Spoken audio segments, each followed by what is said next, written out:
भवतु सन्नौ भुनक्तु सह वीर्यङ्करवावहै तेजस्विनावधीतमस्तु मा विद्विषावहै। ओम शांति शांति शांति। हरि ओम श्री गुरुभ्यो नमः। हरि ओम।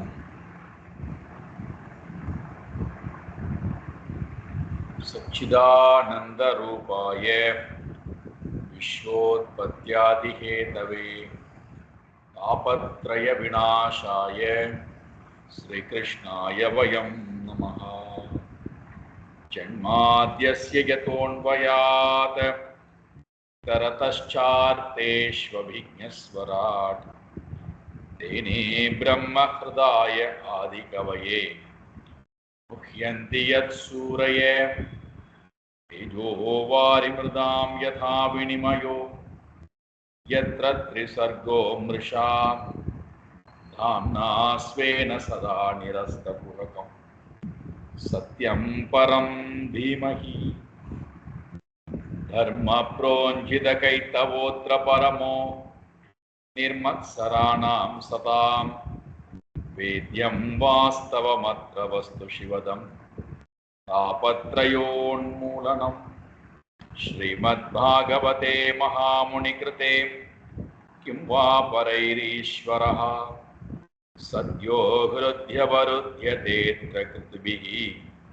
शुश्रूषुभिस्तत्क्षणात् निगमकल्पतरोर्गलितं फलं सुखमुखातमृतद्रवसंयुतं पिबत भागवतं रसमालयं मुहुरहो रसिका भुवि भावुकाः नारायणं नमस्कृत्य नरं चैव नरोत्तमं देवीं सरस्वतीं व्यासं ततो जयमुदीरयेत्। देवीं सरस्वतीं व्यासं ततो जयमुदीरयेत्।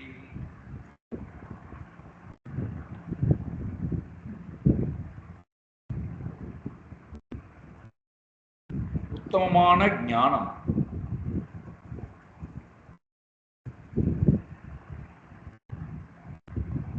ஒவ்வொரு காலகட்டத்திலும் மனிதர்களுக்கு கொடுக்கப்படுகிறது, கிடைக்கிறது. அதிலும் மரண காலத்தில்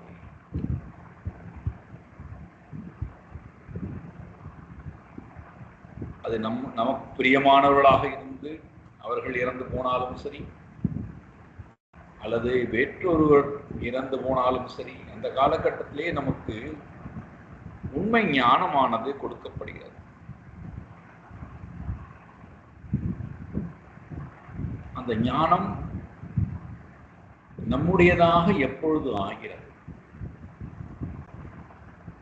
அப்பொழுது அவன் இந்த கூட்டை விட்டு வெளியேறுகிறான். ஒருவேளை அந்த ஞானம் என்னுடையதாக மாறவில்லை என்றால் மீண்டும் அந்த ஞானத்தை பெறுவதற்காக அவன் பிறகு எடுத்தாக வேண்டும்.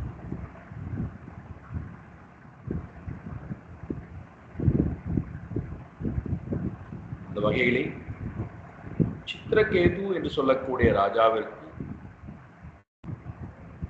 நாரத மகர்ஷியும் அங்கீரஸ் முனிவரும்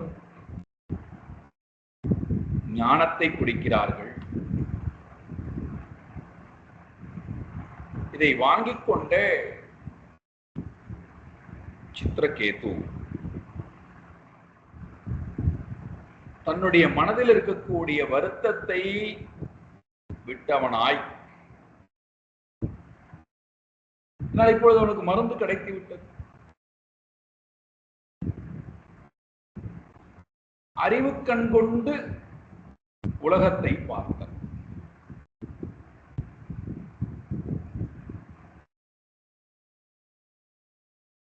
வாசனை கண் கொண்டு உலகத்தை பார்த்தான். இரண்டு விதமான பார்வை இருக்கிறது.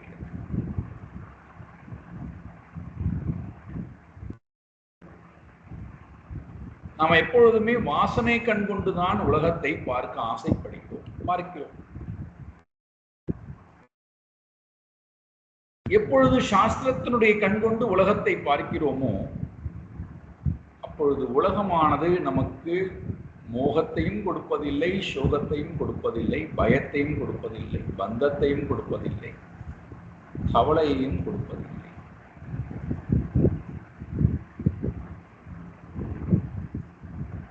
அதனால்தான் குருவும் சாஸ்திரமும் நமக்கு ஏன் வேண்டும், குருவும் சாஸ்திரம் நம்முடைய வாழ்க்கை நமக்கு ரொம்ப தேவை என்று சொல்வதற்கு காரணமே நம்முடைய வாசனா உலகத்திலிருந்து நம்மை பிரித்து எடுத்து நம்முடைய அறிவை சாஸ்திர கண் கொண்டு பார்க்க தூண்டுகிறார். அஜ்ஞான திமிராந்தஸ்ய ஞானாஞ்சன ஷலாகயா சக்ஷுருன் மீலிதம் ஏன தஸ்மை ஸ்ரீ குரவே நமஹ. அவர் நமக்கு ஞான கண்ணை பொறுத்துறார், சாஸ்திரத்தினுடைய கண்ணை பொறுத்துகிறார், உண்மை அறிவை நமக்கு கொடுக்கின்ற நேரத்தை. அதனால்தான் திருவள்ளுவர் கூட அந்த உண்மை அறிவுனா என்ன அப்படின்னு விளக்கோட்டுகிறார் பாருங்கள். எப்பொருள் எத்தன்மை தாயினும் அப்பொருள் மெய்ப்பொருள் காண்பது அறிவு. எப்படி வேணா இருக்கட்டும், எத்தன்மை தாயினும் அதில் மெய்ப்பொருள் காண்பதுதான் அறிவு. இப்போ மெய்யான பொருள்னு ஒண்ணு இருக்கு, மெய்ப்பொருள்னு ஒண்ணு இருக்கிறதுனாலதான் பொருள் என்றே ஒன்று நமக்கு தெரிகிறது. பொருள் இருக்க வேண்டுமானால் அதிலே மெய்ப்பொருள் இருக்க வேண்டும். மெய்ப்பொருள் பொருள் இல்லாமல் இருக்கும், ஆனால்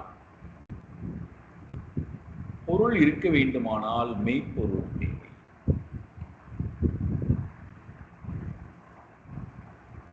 மெய்யை நீங்கள் விலக்கிவிட்டு பொருளை மட்டும் பார்க்கிறேன் என்றால் முடியாது. மண்ணை நீக்கிவிட்டு பானையை பார்க்கிறேன், கயிற்றை நீக்கிவிட்டு பாம்பை பார்க்கிறேன்,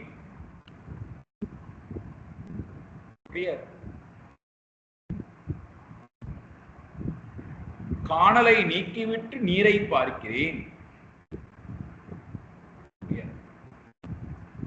பிரம்மனை நீக்கிவிட்டு உலகத்தை மட்டும் பார்க்கிறேன். எப்படி முடியும்? இப்ப நம்முடைய அறிவு பிரம்மனை நீக்கிவிட்டு உலகத்தை மட்டும் பார்க்கக்கூடிய அறிவாக இருக்கு. அதனால தான் நமக்கு சோகம், மோகம், பயம், பந்தம். இப்ப நாரத மகரிஷியும் அங்கீரஸ் முனிவரும் மெய்ப்பொருளை காட்டிவிட்டார்.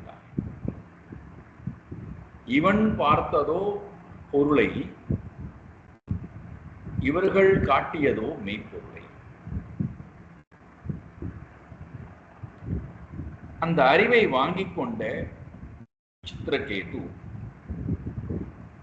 இந்த இருவரிடத்திலே பேச ஆரம்பித்தார். யார் நீங்கள்? அவதூதர்களாக இங்கே வந்திருக்கிறீர்களே, அவதூதேன வேஷேன. அவதூதன் நாம் ஏற்கனவே விளக்கம் பார்த்தோம். யார் ஒருவன் பிரம்மஸ்வரூபத்திலேயே நிலை பெற்றிருக்கின்றானோ அவன் அவதூதன்.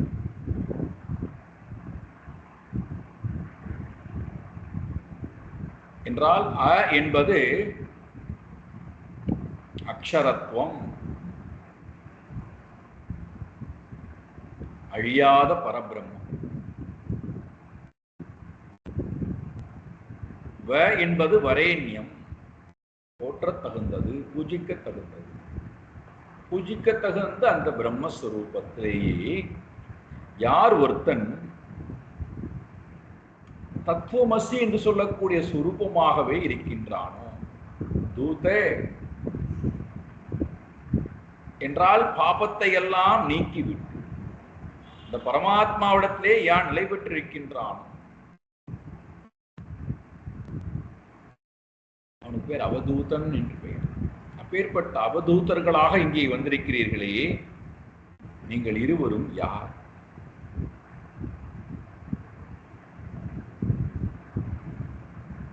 நீங்கள் இருவரும் இந்த உலகத்துக்கு என்ன செய்கிறீர்கள், எங்களை போன்று உள்ளவர்களுக்கு என்ன செய்கிறீர்கள் என்பதை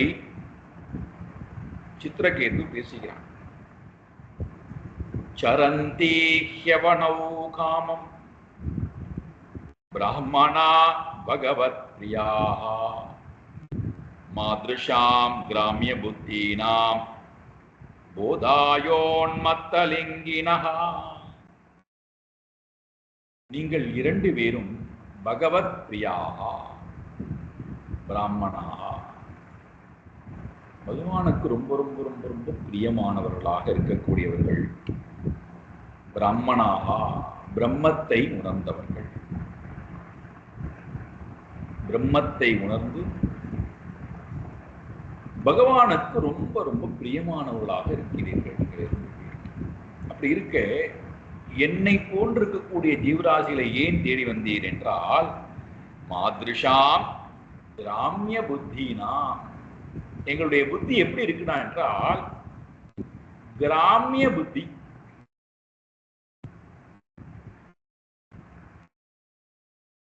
விஷய சுகத்திலேயே எப்பொழுதுமே ஈடுபாடு கொண்டிருக்கக்கூடிய எங்களுடைய புத்தி கிராமிய புத்தி. ஒரு குறுகிய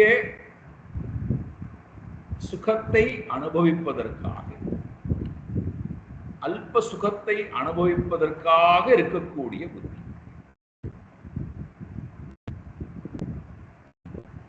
அப்ப எங்களுடைய இந்த அறிவை மீட்டெடுத்து, எங்களுடைய அறிவை எங்கும் பறந்து விரிந்திருக்கக்கூடிய இறைவனுடைய அறிவுடன் ஒன்று கலப்பதற்காக நீங்கள் வந்திருக்கிறீர்கள்.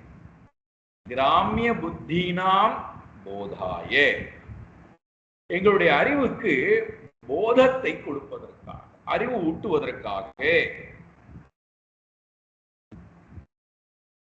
அப்ப நமக்கு ஒரு குரு, ஞான குரு நமக்கு கிடைக்கிறான் அப்படின்னா அவன் நமக்கு அறிவை எப்பொழுதும் புகட்டிக் கொண்டே இருக்கிறான்.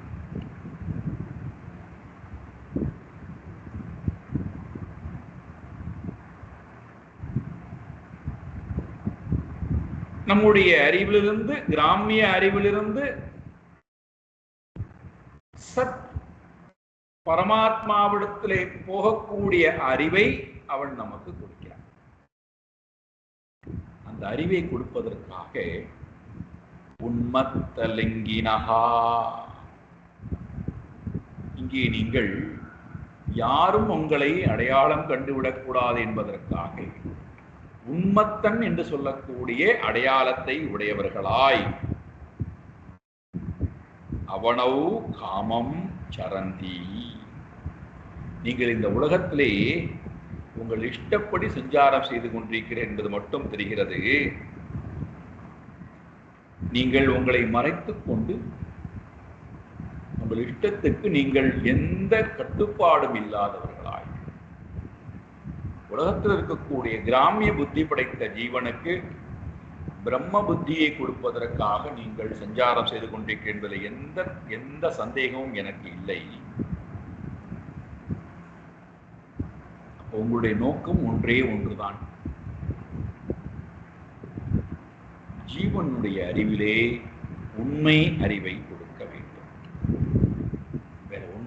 வேற எந்த அடிப்படை நோக்கமும் உங்களுக்கு கிடையாது. எந்த லாபமும் அதனால் உங்களுக்கு கிடையாது.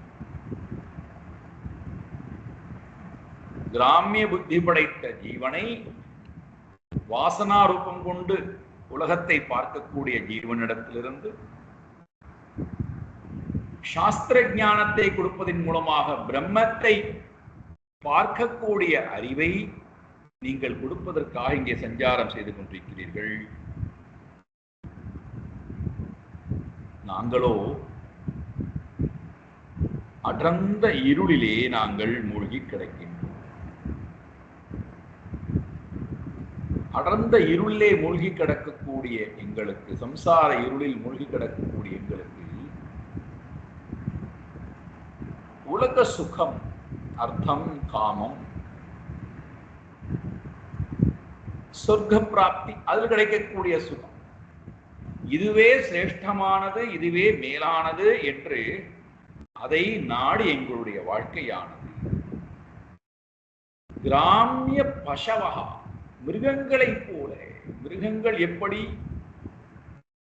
ஆகார, நித்ரா, பய, மைதுனானி என்று சொல்லக்கூடிய வாழ்க்கையை வாழ்கிறதோ அந்த வாழ்க்கையை நாங்கள் இந்த உலகத்திலே வாழ்ந்து கொண்டிருக்கிறோம். எங்களுக்கு நீங்கள் இதிலிருந்து மீட்டெடுத்து அறிவை கொடுக்க வந்திருக்கிறீர்கள் என்பது நன்றாக புரிகிறது. நான் சிந்திப்பது சரிதானா என்று இந்த விஷயத்தை சொல்லிவிட்டு நிற்க, அங்கிரஸ், நாரத மகரிஷி இரண்டு பேரும் சித்திரகேதுவிடத்திலே பேசுகிறார்.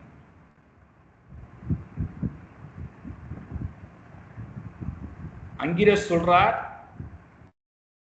உனக்கு புத்திர சந்தானம் இல்லாத பொழுது அதை அங்கீகரித்தவன் நான் தான். நானும் நாரதரும் இரண்டு பேரும் சேர்ந்துதான் உனக்கு புத்திரனை அங்கீகரிப்போம். அப்பேற்பட்ட அங்கிரஸாக நான் இருக்கிறேன். பிரம்மதேவருடைய மானச புத்திரனாக இருக்கக்கூடிய நாரதர் இவர்.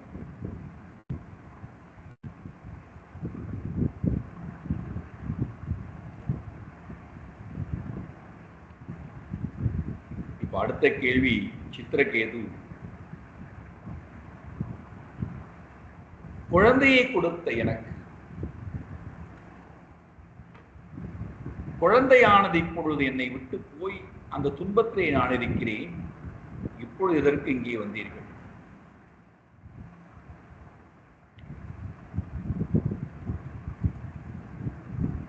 இப்பொழுது வந்த நோக்கம் என்ன? அதை இங்கே சொல்லுகிறார்கள்.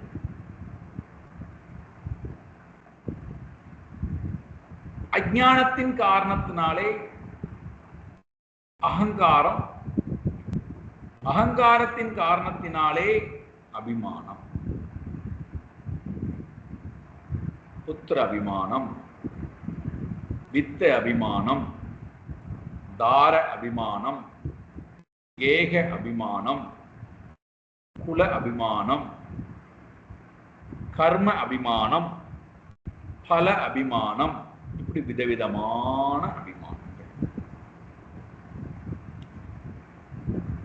இதில் நீ இப்பொழுது அழுந்தி கிடக்கிறாய். புத்திர சோகேன, புத்திர சோகத்திலே நீ இப்பொழுது அழுந்தி கிடக்கிறாய். இந்த சோகத்திலிருந்து உன்னால் சுய முயற்சியுடன் தாண்டிவிட முடியுமா என்றால் துஸ்தரேகே, உன்னால் உன்னுடைய சுய பிரயத்தனத்தினாலே தாண்டிவிட முடியாது.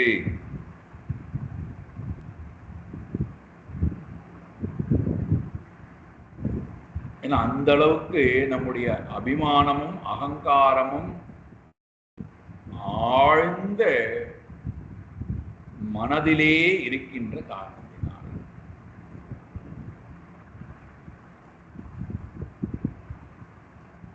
நாம அதை கடந்து வெளியே வந்து விட முடியுமா என்றால் ஆத்ம கிருபா அங்கே புறம் தள்ளப்படுகிறது. மூன்று கிருபா அங்கே தேவைப்படுகிறது. ஈஸ்வர கிருபா, சாஸ்திர கிருபா, குரு கிருபா. இந்த மூன்று பேருடைய கிருபை இல்லாமல் ஒரு ஜீவன் இந்த சோகத்திலிருந்து வெளியிலே வருதல் என்பது அவ்வளவு சுலபமான காரியம் அல்ல. காரணம் என்னடான்னா, இந்த ஜீவன் எங்கே கிடக்கின்றானா? தமசி மக்னம், கார் இருள் சூழ்ந்திருக்கக்கூடிய அஞ்ஞானத்திலே மூழ்கி கிடக்கின்றான்.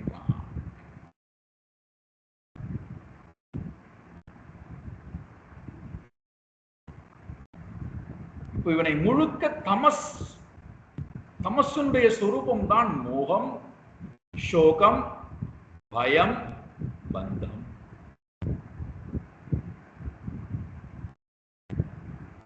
ரஜசுக்கு வந்துட்டோம்னா அது மாறும். தமசனுடைய சுரூபம் வந்துட்டா இதெல்லாம் இருக்கும். சோகம் அங்க இருக்கா? தமசில் இருக்கிறேன். மோகம் இருக்கிறது.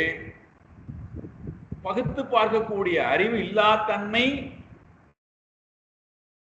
அறிவு இருந்தும் அறிவு வேலை செய்யாமல் இருக்கக்கூடிய தன்மை, அறிவு மழுங்கி போயிருக்கக்கூடிய தன்மை, பயம், பந்தம், கவலை, இது எல்லாம் நிரம்பி இருக்கக்கூடிய இடம்தான் தமசி.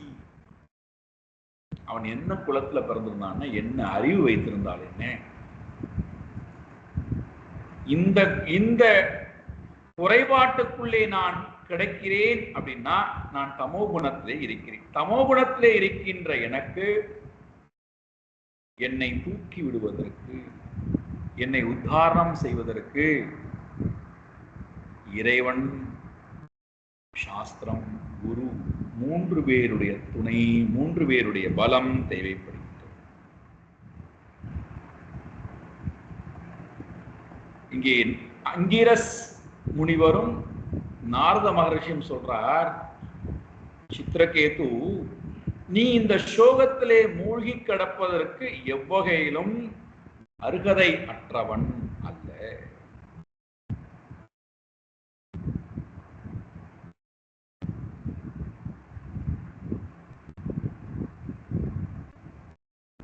நீ இதற்கு அருகதை உடையவன் அல்ல. நீ இங்கே சோம்பி கிடப்பதற்கோ, சோர்ந்து விழுந்து கிடப்பதற்கோ, துக்கப்பட்டு கொண்டு உன்னை நீயே முடக்கி விடுவதற்கோ இங்கே நீ வரவில்லை. நீ யார் என்பது எங்களுக்கு அறியும். ஆகையினாலே அதை உனக்கு நினைவுபடுத்துவதற்காக நாங்கள் இங்கே வந்தோம். நீ எப்பேற்பட்டவன் என்றால் மகா புருஷ கோச்சரம் அணு கிரகாய.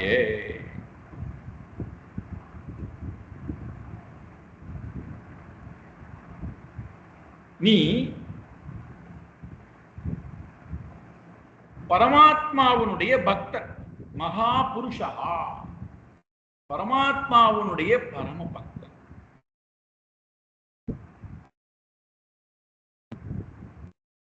மகா புருஷ கோச்சரம் ததா அனுஸ்மிருதி.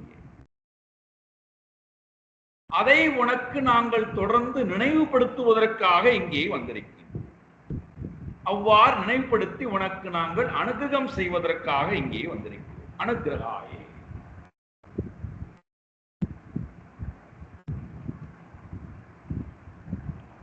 அப்ப நமக்கு ஒருவர் நினைவூட்ட வேண்டிய தருணம், நமக்கு நினைவு ஊட்டுதல் என்பது தேவைப்படுகிறது. சுபாவமாகவே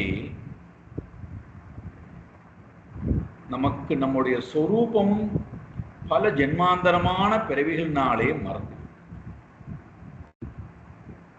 அப்ப நமக்கு திரும்ப திரும்ப நினைவு ஊட்டுதல், இதான்பா உன்னுடைய சொரூபம், அந்த சொரூபத்தை அடைவதற்கு உனக்கு சுபாவம் இப்படி இருக்க வேண்டும், இந்த சுபாவத்திலே இருந்து அந்த சொரூபத்தை அடை என்று நமக்கு ஞாபகப்படுத்துவதற்கு குருவும் சாஸ்திரமும் திரும்ப திரும்ப திரும்ப நமக்கு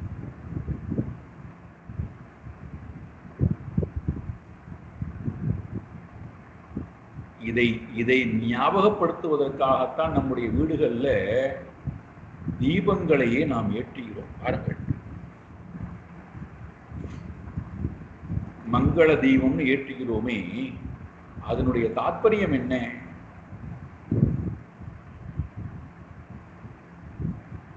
பிரம்மாண்டமான விளக்கு என்பது ஸ்தூல சரீரத்தை காட்டுகிறது.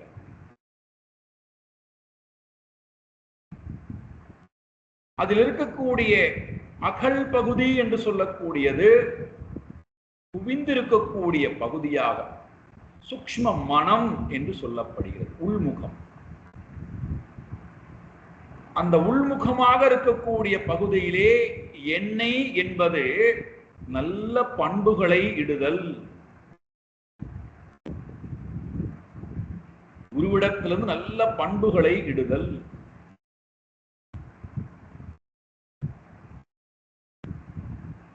பண்புகளை இட்டதற்கு பிறகு அதிலே திரியை, அந்த அகங்காரியை திரித்து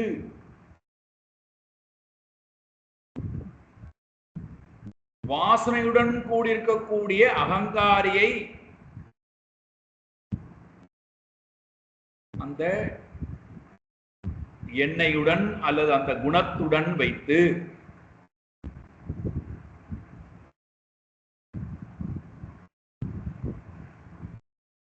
ஞானம் என்று சொல்லக்கூடிய தீபத்தை ஏற்றினார்.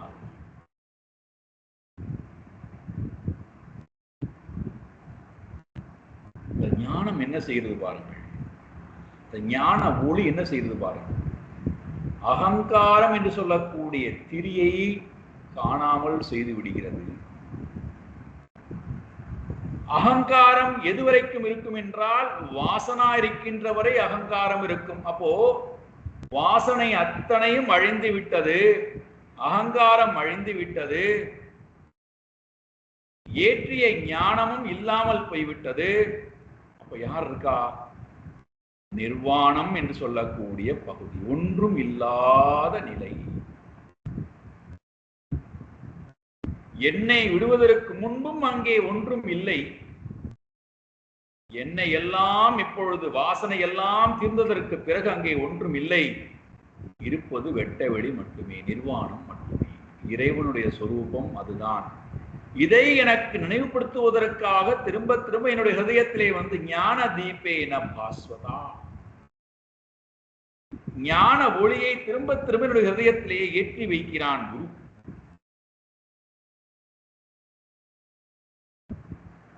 உனக்கு அந்த ஞான தீபத்தை ஏற்றி வைத்து உன்னை தமோ குணத்திலிருந்து, அந்த சோகத்திலிருந்து, மோகத்திலிருந்து, பயத்திலிருந்து உன்னை விடுவிப்பதற்காக நாங்கள் வந்திருக்கிறோம். காரணம் என்னவென்றால் பிரம்மணஹா பகவத் பக்தஹா, பிரம்மத்தை அறிந்த பரம பாகவதனாக இருக்கக்கூடிய பக்தர்கள்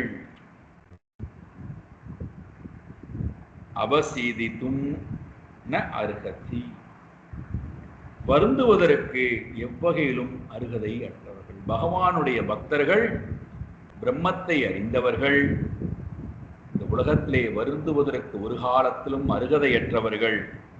ஆகையினாலே உன்னை இந்த வருத்தத்திலிருந்து நாங்கள் வெளியேற்றுவதற்காக வந்திருக்கிறோம்.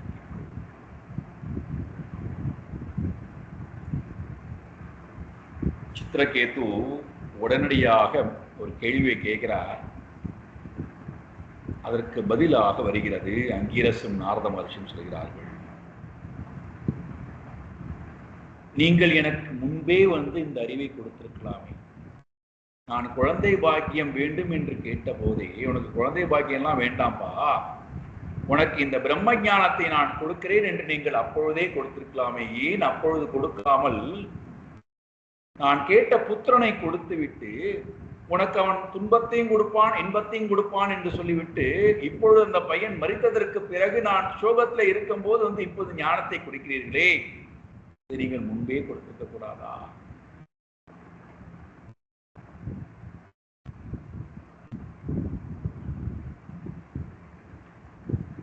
நீங்கள் வீட்டுக்கு வந்தீர்களே, என்னுடைய அரண்மனைக்கு வந்தீர்களே, ஏன் நீங்கள் அப்பொழுது கொடுக்கவில்லை? ததைவ தே பரம் ஞானம் ததாமி கிருஹமாகதஹ ஞாத்வான் யாபிநிவேஷம் தே புத்திரமேவ ததாம்யகம். இப்பொழுதே நீங்கள் கொடுத்திருக்க கூடாதா?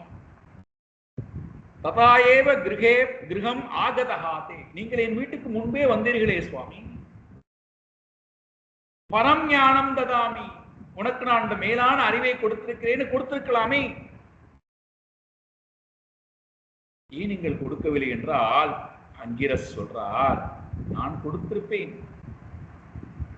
பரஞானம் ததாமி, நான் கொடுத்திருப்பேன். உன் வீட்டுக்கு நான் முன்பே வந்தேன், இந்த பரம் ஞானத்தை உனக்கு நான் கொடுத்திருப்பேன். ஆனால் உனக்கு அந்நிய அபினிவேஷம், உனக்கு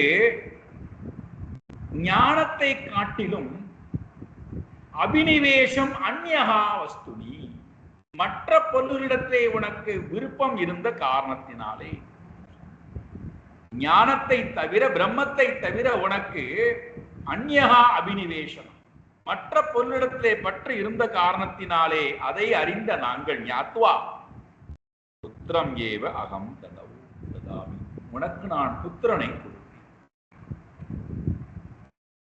அப்பொழுது நீ புத்திரனை வாங்குவதற்கு உண்டான மனோநிலையில் தான் இருந்தாய். ஞானத்தை வாங்கக்கூடிய மனோநிலையில் அப்பொழுது நீ இல்லை.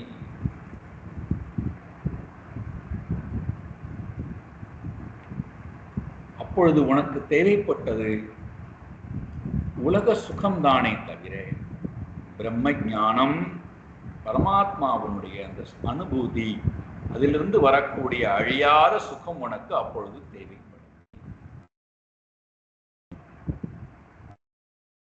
ஆகையினாலே உனக்கு நாங்கள் கொடுக்கவில்லை. அப்பொழுது உன்னால் கேட்கப்பட்ட அந்த புத்திரன் கொடுக்கப்பட்ட. இதை சொல்லிவிட்டு அங்கிரஸ், நாரதர் இரண்டு பேரும் சொல்லுகிறார்கள், அதுனா புத்ரினாம் தாபஹ பவதைவ அனுபூயதே ஏவம் தாரா கிருஹாராயு விவிதைஸ்வர்ய சம்பதஹ.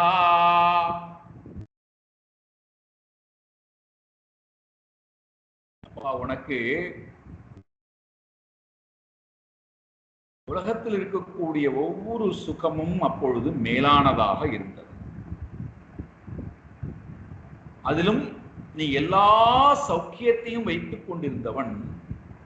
உனக்கு மனைவிமார்கள், ஐஸ்வர்யங்கள், ராஜ்ய சுகம், பந்து சுகம் எல்லாம் இருந்தும் நீ எந்த சுகத்தை விரும்பினாய், பெரிதாக நினைத்தாய் என்றால் புத்திர சுகத்தை பெரிதாக நினை.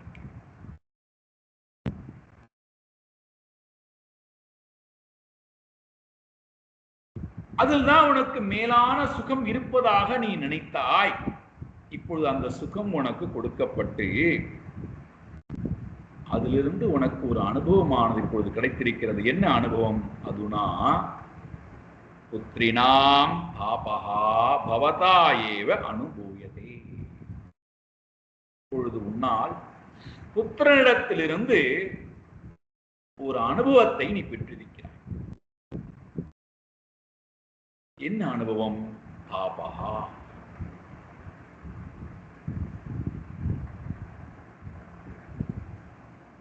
தபிக்கக்கூடிய, மனதை வறுத்து எடுக்கக்கூடிய அனுபவத்தை இப்பொழுது நீ பெற்றிருக்கிறாய்.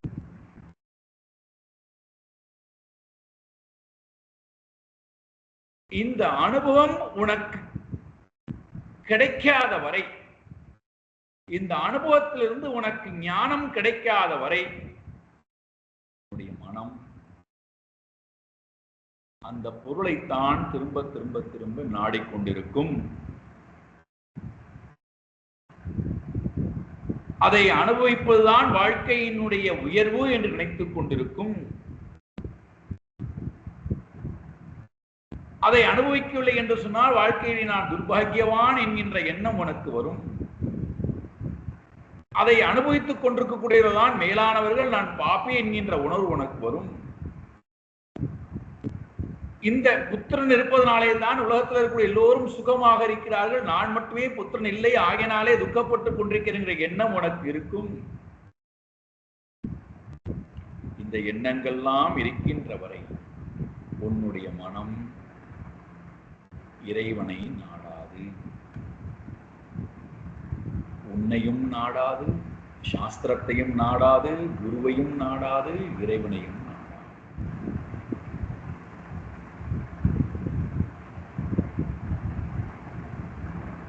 உனக்கு இந்த புத்திர அனுபவமானது மனதிலே தாபத்தை கொடுத்த காரணத்தினாலேதான் உனக்கு அதன்பால் வைராக்கியமானது ஏற்பட்டு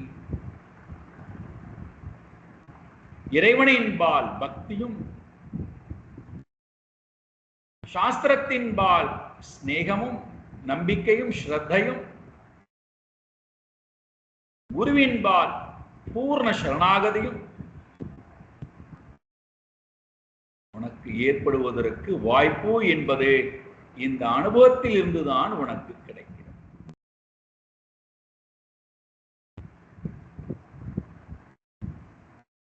அதனால்தான் நீங்கள் பாருங்கள், ஒரு சில பொருள்களை நாம் விரும்புவதே இல்லை, ஒரு சில பொருள்களை நாம் விரும்பி விரும்பி ஓடுகிறோம். நாம் விரும்பாத பொருளை உலகத்தில் இருக்கக்கூடிய பல பேர் விரும்புகிறார்கள், பல பேர் விரும்பாத பொருளை நாம் விரும்புகிறோம். இது எதையுமே விரும்பாமல், உலகத்தில் இருக்கக்கூடிய எல்லாவற்றையும் எதுவுமே விரும்பாமல் இறைவனை மட்டுமே விரும்பிக் கொண்டிருக்கக்கூடிய ஜீவர்களையும் பார்க்கிறோம்.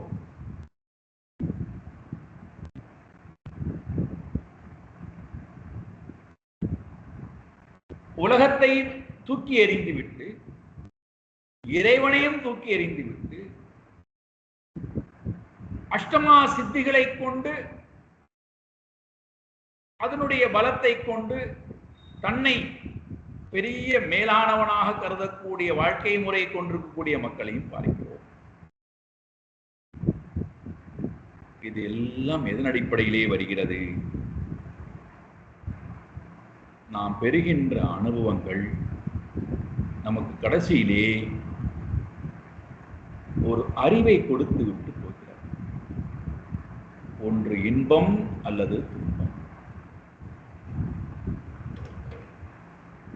இன்பமாக அனுபவமாக இருந்தால் மீண்டும் மீண்டும் அதை நாட தூண்டுகிறது. துன்பமாக அனுபவமாக இருந்தால் அதிலிருந்து வெளியே வருவதற்கு முயற்சி அளிக்கிறது.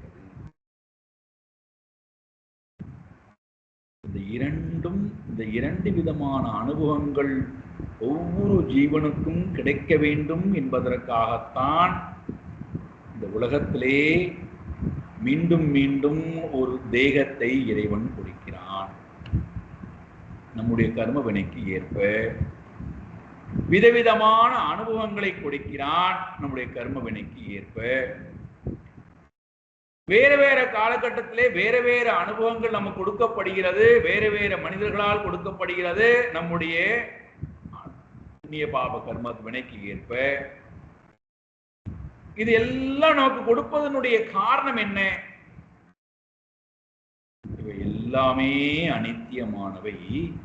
இறைவன் ஒருவனே நித்தியமானவன் என்பதை இந்த உள்ளம் புரிந்து கொள்ள வேண்டும் என்பதற்காக ரொம்ப சுருக்கமா ரொம்ப விரிவா பேசிட்டே போலாம், நிறைய சிந்திக்கலாம். ஆனால் நேரடியாக நாம் சிந்தித்தோமேயானால், வேதாந்த பூர்வமாக சிந்தித்தோமேயானால், இந்த உலகம் என்பது மாயா சொரூபமானது. முதல் படி. இந்த உலகத்தை நாம் எப்படி பார்க்கிறோம், எப்படி அணுகுறோம்னா, இந்த உலகம் என்பது மாயா சொரூபமானது. மாயானா என்னது? 3 குண வடிவமானது இந்த உலகம். இந்த உலகத்துல என்ன இருக்கு அப்படின்னு நீங்க பகுத்து பார்த்தீர்கள் என்றால், நம்மிடம் இருந்தாலும் சரி மற்றவர்களிடத்துல இருந்தாலும் சரி, இந்த உலகத்தை நாம் பகுத்து பார்த்தா அதுல என்ன இருக்கு, என்ன இருக்கும் அப்படின்னா, இந்த 3 குணங்கள் அதனுடைய காரியங்கள் தான் இருக்கு. அதனுடைய காரியம், அதனுடைய காரணம், இதுதான் இருக்கும்.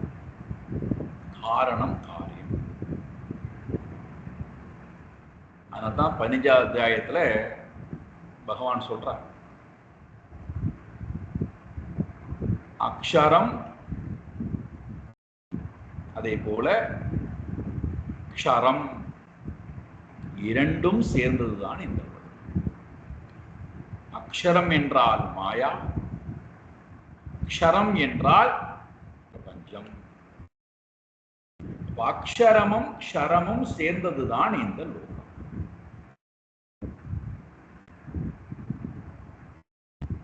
இந்த அக்ஷரம் க்ஷரத்துல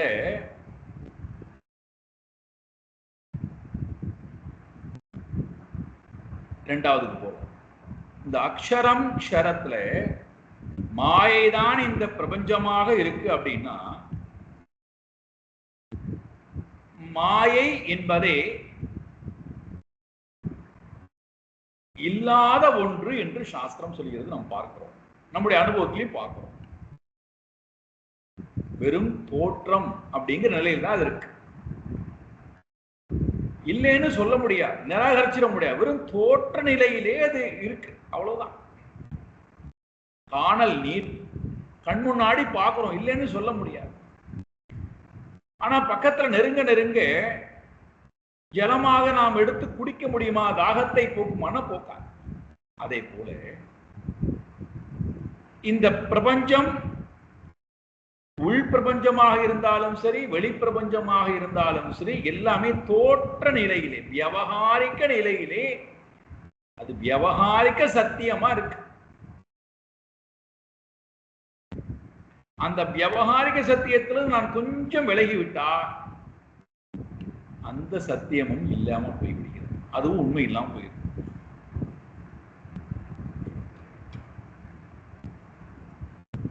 தோற்ற நிலையிலே உண்டான அனுபவங்கள் அது எதவனா இருக்கட்டும், தோற்ற நிலையிலே இருக்கக்கூடிய அனுபவங்கள் அத்தனையும் தோற்ற நிலையில்தான் சத்தியமே தவிர, அந்த தோற்ற நிலையிலே உண்டான அனுபவத்தை கொண்டு நாம் உண்மையான அந்த சொரூபத்தை அடைந்து விட முடியுமான்னா முடியாது. தோற்ற நிலையிலே இருக்கக்கூடிய அனுபவத்திற்கு தோற்ற நிலையில்தான் நாம் தீர்வு காண முடியுமே தவிர நிரந்தரமாக தீர்வை காண முடியாது. அதனால்தான் இந்த உலகத்தில் இருக்கக்கூடிய வியவகாரிக்க நிலையில இருக்கக்கூடிய அனுபவத்திற்கு தீர்வு கொடுக்க முடியுமானா முடியாது. ஏன்னா அது கற்பனை உலகம். கற்பனை உலகத்துல அவனை கற்பனையில இருக்கிறாய் எழுந்து கொள்ளுதான் சொல்ல முடியுமே தவிர, நான் உனக்கு நிரந்தர தீர்வை கொடுக்கிறேன்னு யாராவது சொன்னா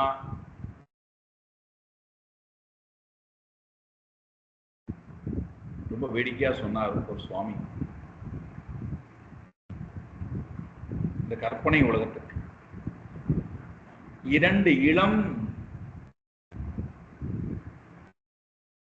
தம்பதிகள் சுவாமிஜியை பார்க்க வருகிறார்கள். தனித்தனியாக இரண்டு பேரும் நேரம் கேட்டு அவர்களுடைய குறைபாட்டை சொல்லி தீர்வு காண்பதற்காக வருகிறார். அவரும் இந்த இரண்டு பேரையும் அழைத்து தனித்தனியாக அழைத்து கவனமாக அவர்களுடைய குறைபாட்டை கேட்கணும். முதல்ல இந்த பெண் வந்து கணவனை பற்றி குறைபாடு சொல்கிறான். இவன் எனக்கு எவ்வகையிலும் ஏற்றவன் அல்ல, ஆயனாலே இவனுடன் நான் சேர்ந்து வாழ்வதற்கு விருப்பப்படவில்லை, நான் தனியாக பிரிந்து போகலாம் நினைக்கிறேன். உங்களுடைய அறிவை வாங்குவதற்காக, உங்களுடைய அட்வைஸை வாங்குவதற்காக வந்திருக்கிறேன். நீங்கள் எனக்கு சரியான வழியை காட்டுங்கள்.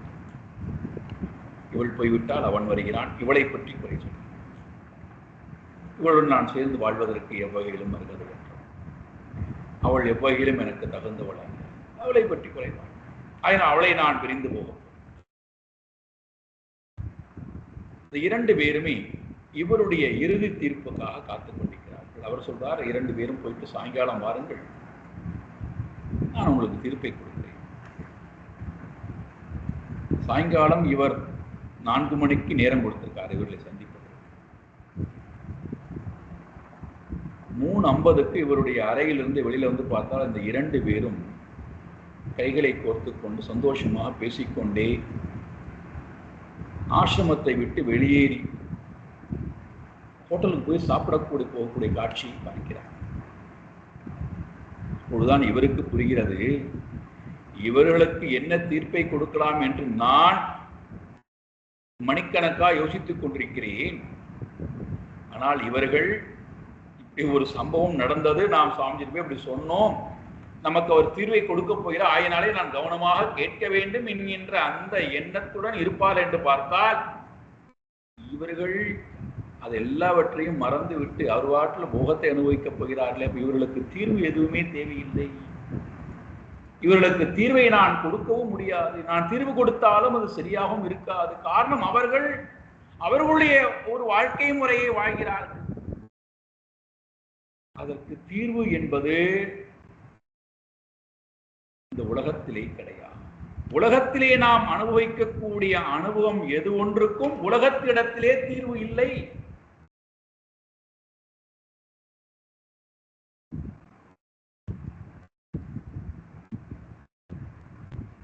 உறவுகளிடத்திலே அனுபவிக்கக்கூடிய அனுபவத்திற்கு உறவுகளிடத்திலே தீர்வு இல்லை. பொருளை சார்ந்து வரக்கூடிய அனுபவத்திற்கு பொருளிடத்திலே தீர்வு இல்லை.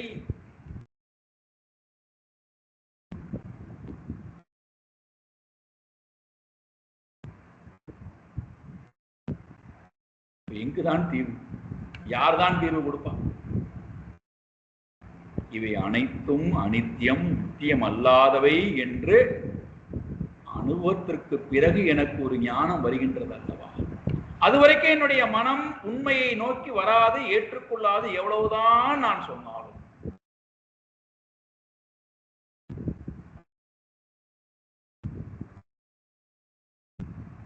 ஒரு தாய் வேதாந்தத்துக்கு வந்து வேதாந்த பூர்வமாக அந்த உண்மையை தெரிந்து கொண்டதற்கு பிறகு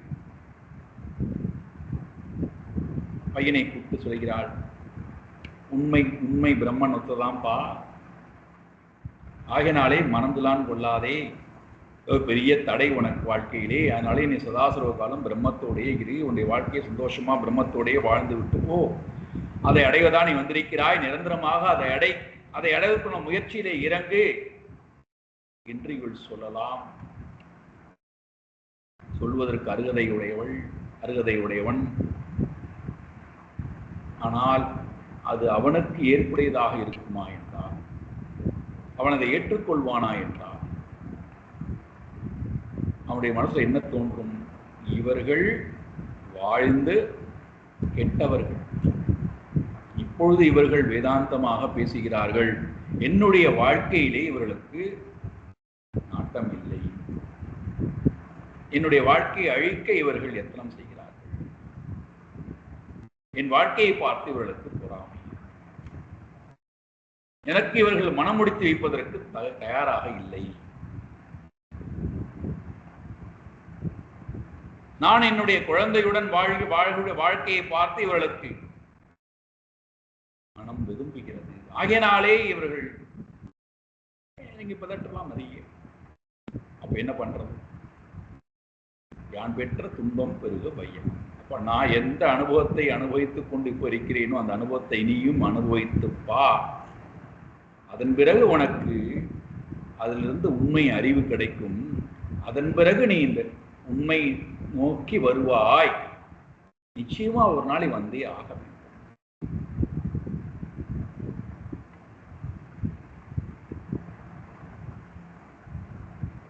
உலகத்திடத்திலிருந்து எதெல்லாம் நாம் நித்தியம் நித்தியம் என்று போகின்றோமோ, எது நமக்கு நிரந்தரமான சந்தோஷத்தை இன்பத்தை கொடுக்கும் என்று போகின்றோமோ, அந்த உலகத்திடத்திலிருந்து நமக்கு என்ன கிடைக்கிறது, என்ன அனுபவம் கிடைக்கிறது? அதை நாரத மகரிஷியும் அங்கீரஸ் முனிவரும் சொல்றார். சர்வேபி சூரசேனேமி சோகமோக பயார்த்திதாः கந்தர்வ நகர பிரக்யாः ஸ்வப்னமாயா மனோரதாः. என்ன அழகான அனுபூதி வாக்கியங்கள்! இதோ சாஸ்திரத்திலே சொல்லப்பட்டதை வாங்கி சொல்வதல்ல ஞானிகளுடைய வாக்கியங்கள், அனுபூதி வாக்கியம். தான் எதை அவர்கள் அனுபவித்தார்களோ அதை அவர்கள் நமக்கு ஞானமாக சாதனமாக கொடுக்கிறார்கள். நீ உலகத்தை நோக்கி போகிறாயா? உலகம் நிரந்தரம் என்று நினைத்து உலகத்தை நோக்கி போகிறாயா? உலகத்திடத்திலேயே உனக்கு ஈடுபாடு இருக்கா? ஆமா. அதை தவிர்த்து உனக்கு பிரம்ம ஞானம் எல்லாம் வேண்டாம், கொடுத்தாலும் வாங்குவதற்கு நீ தயாரா இல்லையா? ஆமா. அப்படி என்றால் உன்னுடைய மனம் எப்படி இருக்கு?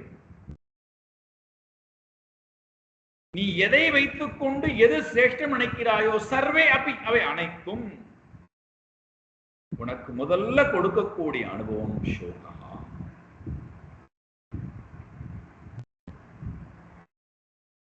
அதிகமாக பொருள் வந்தாலும் சோகம்,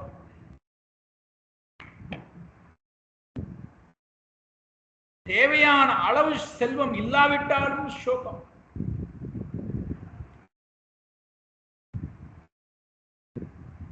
அதனால்தான் அர்த்தம் அனர்த்தம் சொல்லிட்டார். சோகத்தை அது கொடுக்கும்.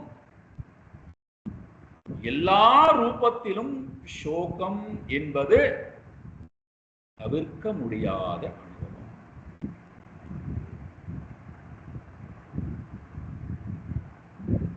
இருந்துவிட்டு போட்டுமே. அதனால உங்களுக்கு என்ன வருத்தம்? நம்மிடத்திலே சோகம் நம்மிடத்திலே இருக்கிற வரை மனம் சோகம் இல்லாத இறைவனை நாடுமா என்றால் நாடும்.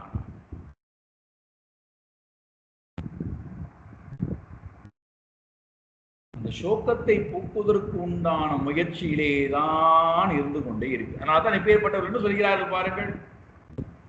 எனக்கு இவ்வளவு சோகம் இருக்கு, இந்த சோகம் எல்லாம் தீரட்டும், நிச்சயமாக நான் சதாசிவ காலம் இறைவனை தொழ வந்து விடுகிறேன், குரு காலடியிலேயே கிடக்கிறேன், சாஸ்திரத்தை முறையாக கற்றுக்கொள்கிறேன், அதுவரைக்கும் நான் வருவதற்கு வாய்ப்பே இல்லை. சரி, எத்தனை காலம் வேண்டும்? ஒரு 25 வருட காலங்களா?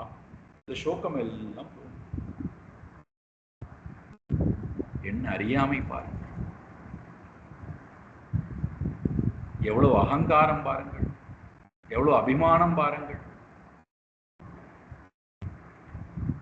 நாம் சோகத்தை போக்குவதற்கு உண்டான அருகதை படைத்தவன் நினைச்சிட்டு இருக்கோம். நாம்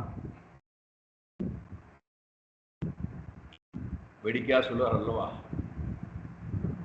தர்மனிடத்திலே அந்தனர் வந்து பிக்ஷை வாங்க வரார். தன்னுடைய குழந்தைக்காக, கல்யாணத்திற்காக தானம் வாங்க வரார். வந்தவரை நாளை வா அப்படின்னு சொல்லி அனுப்புறாராம் தர்மன். வந்த அந்தனர் வருத்தப்பட்டு கொண்டே வெளியேறுகிறாராம். அந்த வழியா பீமன் வருகிறான். இவர் வருத்தப்பட்டு கொண்டே போகக்கூடிய காட்சியை பார்க்கிறான். ஏன் வருந்திக் கொண்டே போகிறீர்கள்? இல்லை, உன் அண்ணாவிடத்திலே போனேன், தர்மத்தை கேட்டேன், தானத்தை கேட்டேன், நாளை வான்னு சொல்லிவிட்டார். இவரை அழைத்து கொண்டு சபை உள்ளே நுழைந்த உடனேயே பீமன் சொல்கிறான், எங்கள் அண்ணா யமனை வென்று விட்டார், யமனை வென்ற ராஜாவே உனக்கு வாழ்த்துக்கள் சொல்லிக் கொண்டே போன. தர்மனுக்கு தூக்கி வாரி போடும். என்னது பீமா, என்ன பிதற்றுகிறாய்? என்னப்பா, நீ யமனையே வென்று விட்டாயப்பா, எவ்வளவு பெரிய பலம் வாய்ந்தவன். என்ன சொல்லுகிறாய்? ஒருவர் தானம் கேட்டு வந்தார், கொடுப்பேன் கொடுக்க மாட்டேன் தானே நீ சொல்ல வேண்டும். நாளை வான்னு சொல்ல, நாளை வரைக்கும் நீ உயிரோடு இருப்பாய் என்று நீ யமனுக்கே சவால் விடுகிறாய். இப்படித்தானே?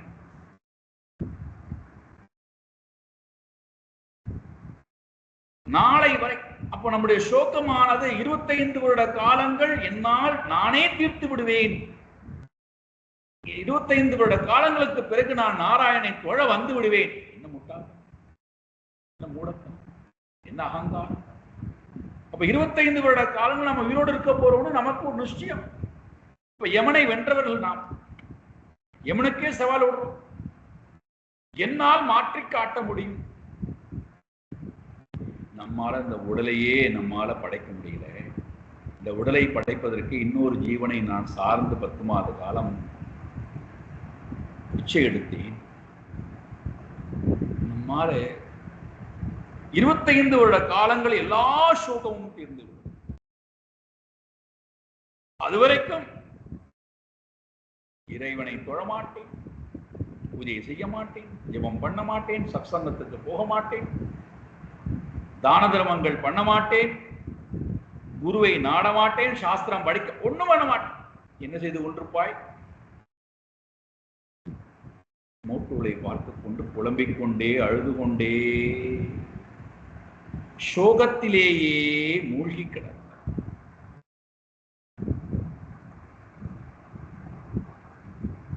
இவர்கள் தன்னைத்தானும் சோகத்துக்கு உட்படுத்திக் கொண்டு மற்றவர்களையும் எப்படி சோகப்படுத்துவது என்பதிலே இவர்கள் PhD பண்ணுவார், டாக்டரேட் பண்ணுவார்.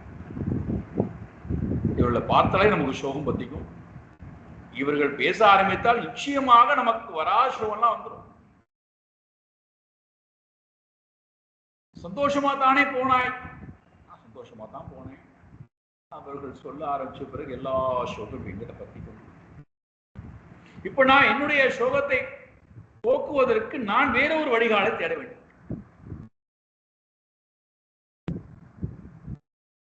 உலகம் நித்தியம் என்று நினைக்கின்ற வரை, மாயை பிரபஞ்சம் நித்தியம் என்று நினைக்கின்ற வரை, இந்த உலகத்திடத்திலே தீர்வு கிடைக்கும் என்று நினைக்கின்ற வரை என்னை விட்டு நீங்காத முதல் தாபம் சோகம், இரண்டாவது மோகம்,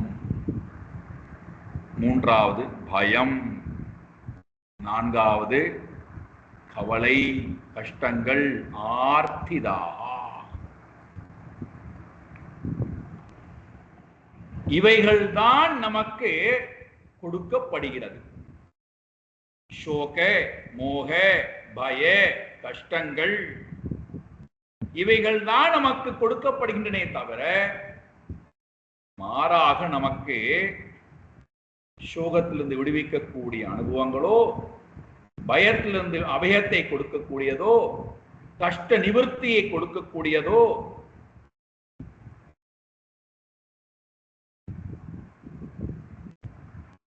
இந்த உலகத்தினுடைய தர்மம் என்ன? கந்தர்வ நகர பிரக்யா. கந்தர்வர்களால் ஏற்படுத்தப்படக்கூடிய, ஆகாயத்திலே ஏற்படுத்தப்படக்கூடிய நகரம் எப்படி உண்மை அல்லவோ, தோன்றி மறையக்கூடிய தன்மை படைத்தவோ, அதே போல இந்த உலகம், நாம் எந்த உலகத்தை நித்தியம் நினைத்துக் கொண்டிருக்கிறோம் அந்த உலகம் சித்திரகேது கந்தர்வ நகரத்தை போல தோன்றி மறையக்கூடிய தன்மை படைத்தவை. சொப்ன மாயா, சொப்பனத்தை போல, கனவுளே காணக்கூடிய சொப்பனத்தை போல உண்மை அல்லாதவை.